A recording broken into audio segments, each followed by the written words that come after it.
ఎవరు గొప్ప? నన్ను మించిన వారెవ్వరూ లేరు అనే అహంభావం వల్ల మనుషుల మధ్య గొడవలు జరగడం సహజమే.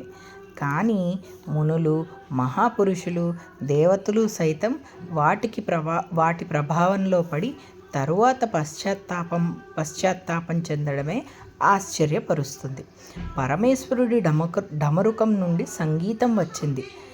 శ్రవణ సుభగమైన ఆ సంగీత కళను లోకానికి అందించి పునీతం చేయాలని పరమేశ్వరుడు సంకల్పించాడు.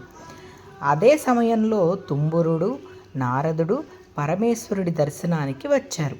ఆ సంగీత విద్యను తమకు నేర్పమని అర్థించారు.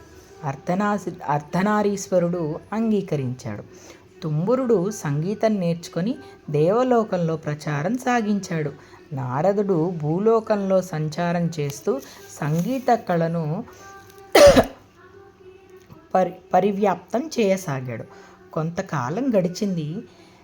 కాకతాళీయంగా వాళ్ళిద్దరూ ఒక్కసారి కలిశారు. సంగీతంలో నేను నిష్ణాతుణ్ణి అంటే నేను గొప్పవాణ్ణి అని వాదోపవాదాలు మొదలయ్యాయి. తీర్పు కోసం సరస్వతీదేవి దగ్గరికి వెళ్ళాడు. ఇద్దరూ ప్రావీణులే అంటూ తప్పించుకుందామే. శివుడు చెంతకు వెళ్ళి తమ కలహాన్ని తీర్చమని కోరారు. శివుడు తానొప్పక తప్పించుకున్నాడు. అప్పటికి పార్వతీదేవిని ఆశ్రయించారు. మీరు ఆంజనేయుణ్ణి అడగండి, ఆయన గొప్ప సంగీత విద్వాంసుడు అని సలహా ఇచ్చిందామె.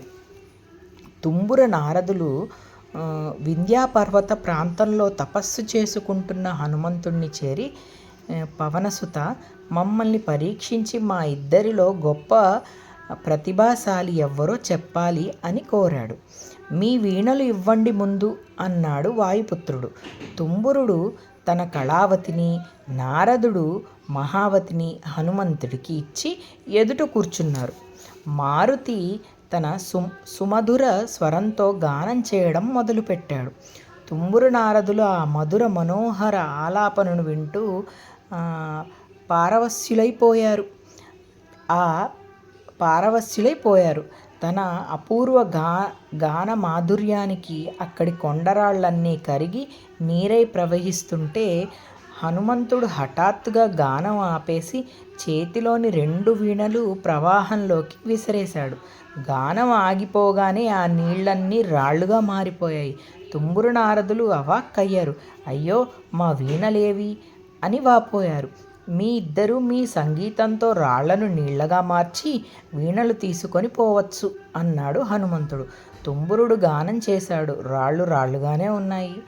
తెల్లమొహం వేసి అలసి పాడటం మానేశాడు. నారదుడు స్వరం సవరించాడు. రాళ్లలో మార్పు రాలేదు.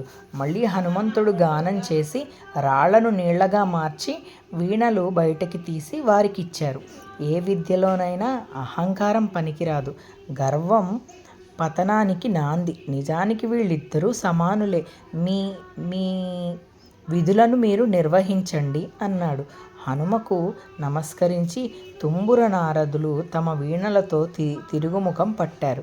నేను గొప్పవాణ్ణి అన్న అహంకారం ఎక్కువైతే ఎవరికైనా భంగపాటు తప్పదని ఈ వృత్తాంతం తెలియజేస్తుంది.